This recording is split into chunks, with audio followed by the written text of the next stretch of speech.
Hi, I'm Steve Clemons, and I have a question. The West likes to dismiss the BRICS alliance as a political sideshow, but is it starting to crack the U.S.-led global order? Let's get to the bottom line.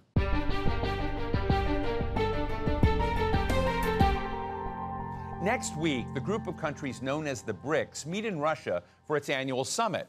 After the Alliance of Emerging Economies expanded last year, these 9 countries now represent a bigger slice of global wealth than the G7, the main economic group of the United States and its junior partners. Population-wise, BRICS represents about 5 times more people around the world than these G7 nations, and it literally has 40 countries knocking on its door to join.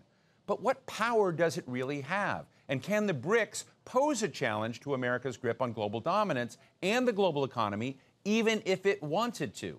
Today, we're talking with Richard Wolff, Professor Emeritus of Economics at the University of Massachusetts and author of more than a dozen books on the global economy, including Democracy at Work, A Cure for Capitalism. Richard, it's a real honor to have you on the show today. And I want to just ask you, like, point blank, BRICS, is it a real new thing that's going to challenge the American global order, or is it still an illusion? Well, the short answer to your question is it's a real thing, not an illusion. It's already challenged the order that was dominated by the United States, and it promises to continue to do so. It certainly is as we are speaking. It is only wishful thinking on the part of the major countries of what we used to call the collective West, or maybe should still call it. It's a self-delusion on the part of the West to minimize it, to brush it off. Really is a new world order that we are living through. And I believe many of the problems, many of the tensions, many of the hostilities we are in the midst of, as you and I are speaking, are derivative from, are shaped by the challenge posed by the BRICS. So when I look at this group of nations, it's hard for me to understand, what do they represent? What are they for in terms of, I know that they may be against American dominance, but what are they collectively for? They should not be thought of as some sort of monolith. They aren't.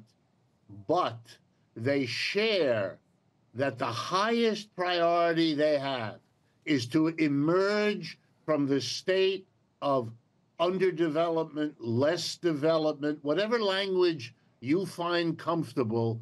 These are countries that don't yet have the standard of living of the United States and who do not accept the notion that they can't or mustn't or shouldn't aspire to at least the same standard of living, if not, in fact, a higher standard. And they want the freedom and they want the opportunity to do so.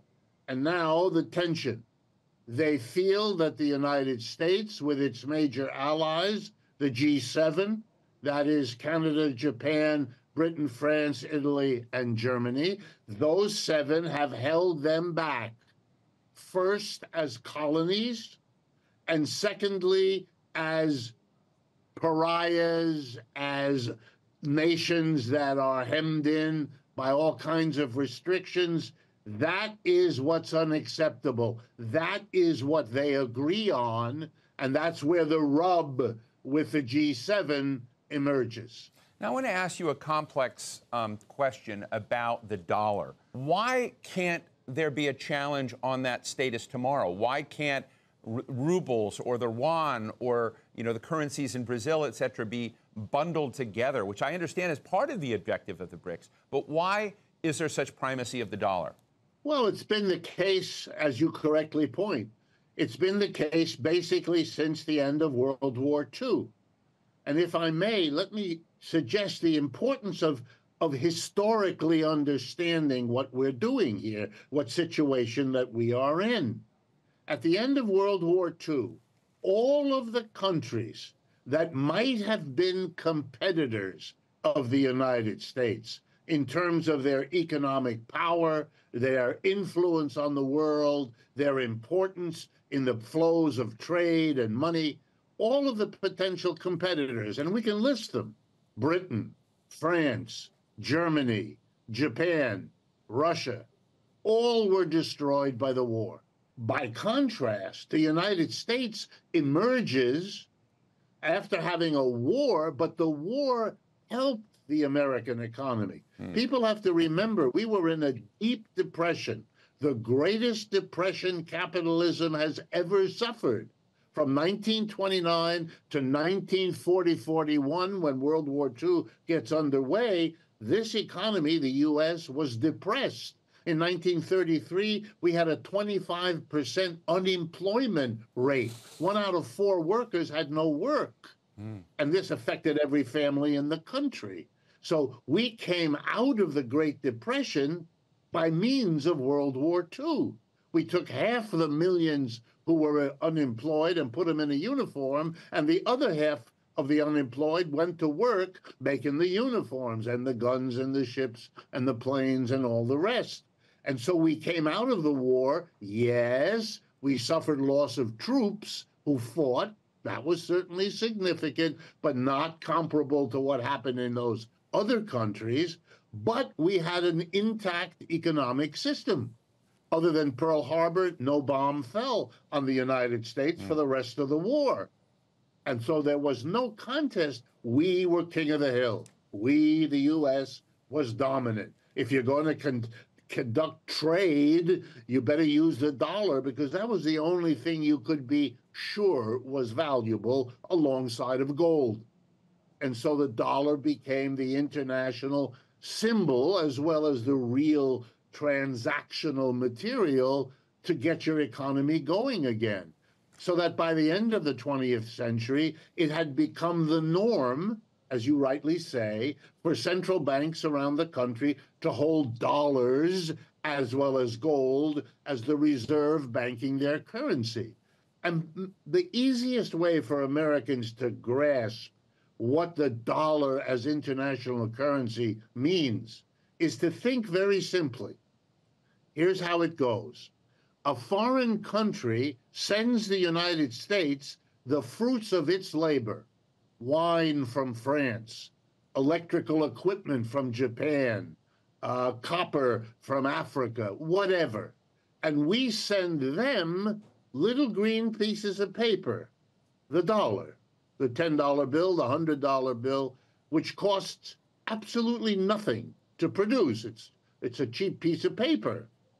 They accept the paper, and we get the produce. Wow. They agree. Normally, with other countries, they're not going to send you their produce, the products of their industry, unless you send an equivalent to them. It's an exchange. And in many cases, we still do that here in the United States with other countries.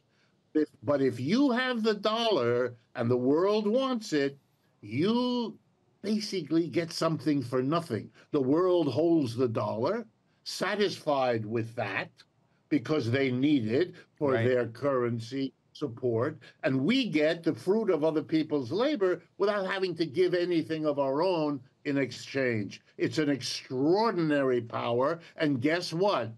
Other countries would like to participate. Let me ask you about the BRICS versus the G7. Isn't this, in a way, a bit of a charade, where the dominant behemoth power in the G7 is the United States, and the dominant behemoth power in the BRICS is China?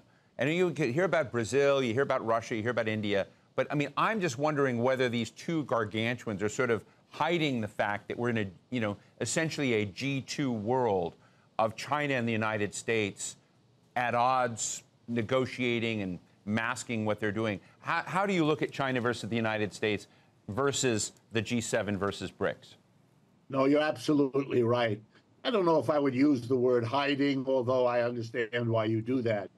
It is a diplomatic politeness. You don't point out that you're the bigger of the partners in a deal. It's a polite, everybody knows, but you kind of don't say it. So let me first say you're right. The United States is the overwhelming dominant player among the G7, and China is the unquestioned equal dominant under the BRICS. All right, let's start with Russia, because it's a big, important player. The GDP of Russia last year in the neighborhood of, say, $2 trillion. These are rough measures, so it's the order of magnitude. That's all you have to keep in your mind. What is the comparison with the United States? The United States GDP this last year about 24, 25 trillion. So you understand Russia is 2 trillion, the United States 24, 25 trillion. No contest.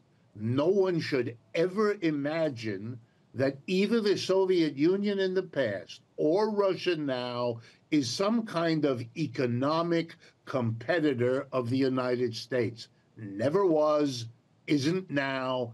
Only the hype of the Cold War would make one think like that, and that's something you should correct if you've never had it explained to you. Now let's move to China. What's the GDP last year of China? Again, there are lots of debates about how you count it, but order of magnitude, 17, 18 trillion dollars. Way more important than Russia, but still not the size of the United States, although it's catching up. And most people believe at current rates of economic growth, China will surpass the United States by the end of this decade. And it has been catching up. Let's remember, 50 years ago, which in historical time is a moment, 50 years ago, China was among the poorest countries on earth. And now it is the only country in the world even close to the United States, and as I say, catching up. So China dominates. Russia, Brazil, India. India, by the way, is doing remarkably well. The problem is they have a poverty-stricken mass that is holding them back, and until they can do something about that, which they still have a long way to go, they will not be equivalent to China either. Right. So China is, you correctly see, the new thing for the United States. And what do I mean? It's the first real economic competitor that the United States has had in a century. That's why it's so hard for Americans, including our leaders, to adjust, as the whole world must now, to this reality that the dominance of the United States is over, and there is no prospect that I can see for it to come back. So let me ask you, Richard, about your view of the U.S. elections. Right now we have a ragingly high stock market. We have very low unemployment. But if you go out and talk to Americans, there's a lot of anxiety out there when a lot of the, surface data are pretty good. And I think Kamala Harris is running on that. And she's running against someone who's running on populist economics. So I'm interested in how you see these choices. We're going to have an election here in a couple of weeks. And do you think I framed it correctly? Well, I would go further. Let me give you some other numbers. We have a greater degree of inequality in our economy than we have had for 50 years. The equality that came out of the Great Depression, the New Deal, that was remarkable about the United States. At the end of World War II, the United States was less unequal than all of our allies in Europe. Today, it's reversed. We're more unequal than all of our allies in Europe. What happened? We cut taxes on corporations. We exported huge quantities of the best-paying jobs in manufacturing, which we don't have anymore. I could give you a long list of symptoms, of data, of realities that suggest this economy has got huge problems. And so here's the difficulty. There are people in our country who are enjoying the good things. And then there are people in our country who are excluded from the good things. Let's remember, for example, that the 10% richest Americans own about 90% of the stocks. So when you're saying the stock market is doing well, it is good news for those 10%, no question. But for the other 90%, they're watching the 10%, but they're not included in that happy experience. So they feel deprived, neglected, and there you can see where Trump's support can begin to develop. The idea we want to go back, MAGA, we want to go back, well, because the present isn't looking very good, and the prospects for their children in large parts of the United States are pretty grim, if you're going to be honest about it. So we shouldn't be surprised if you don't distribute the good news equally across the society. You're going to get the results that we are now watching in terms of the closeness of this election. Well, that discontent that you just described also seems to echo in what we're hearing from the BRICS, that there's sort of, you know, all around the world, you sort of see this boiling discontent. I think it's hard to know sometimes when that infrastructure falls and is replaced, you know, by those that have that discontent. But it's very interesting. I would be remiss, Richard, if I didn't ask you to share your thoughts on the Middle East as well. I mean, you've been essentially, in my view, a cold, hard realist on economics, you know, beyond morality, beyond politics, look at the economics of things and be a realist in telling that story. When you look at today the crisis in the Middle East we see unfolding, you know, Israel and this broadening crisis in the Middle East, and America kind of acquiescing to a lot of this, I'd love to get your thoughts and insights on where you see this going. Yeah, I try to be realistic. I try to look at the data. I try to give a balanced view in all of these things. So let me try a little bit there. If you ask for the big picture, the way you opened our conversation by looking at the large geopolitical framework within which to think about these things, then I would have to say that much of what the United States has been doing, including its support for what Israel is doing, that these strike me as unfortunate, I'm choosing my words carefully, attempts by the G7, the West, whatever you want to call it, unfortunate efforts to hold on to a position that simply is no longer historically available to them. I understand it. Look, the American empire is shrinking. If you have a historical sense, you would have known that the special position I described a few moments ago that comes out of World War II with the United States sitting on top, that can't be sustained. It never has been in human history. No empire lasts forever. Every empire rises out of particular circumstances, evolves over time, and then passes away. The United States emerged as the dominant player in the world. I mean, look, we have 700 to 800 military bases around the world right now. No other country has anything remotely like that.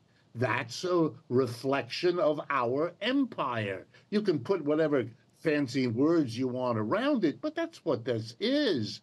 And it had no chance of surviving forever. It would eventually fade away like every other empire. And that's a very difficult experience for Americans, just as we can watch over the previous century, the poor British had to go through the loss of their empire, which is now absolutely gone from them. We are now, our empire peaked, and we are on the way down, and that is, and we try to hold on. We don't want the Russians to tell us they can take a piece of Ukraine back into Russia.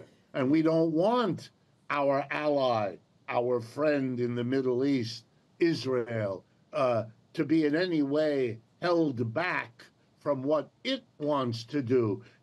These are our allies. That is our enemy. We want to hold it, but we can't. We can't. And this bitter lesson, look, the honesty, and I know this is difficult for Americans. We lost the war in Vietnam. It's now the Communist Party that runs that country. We lost the war in Afghanistan. It's the Taliban that runs that country. We lost the war in Iraq. I mean, I could go on, but the lesson should become plain to people. We can't do it Israel is a country of a few million people, is not going to control and run the Middle East. It can't do that with or without the United States. It can drive people crazy. It can produce unspeakable outcomes. And to take off my realist economist hat for a minute, these are war crimes. War crimes are defined when you kill civilians.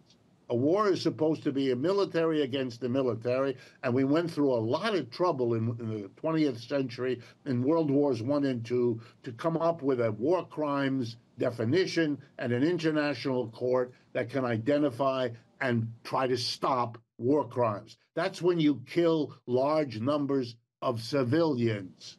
It doesn't matter what the excuse is, you can't.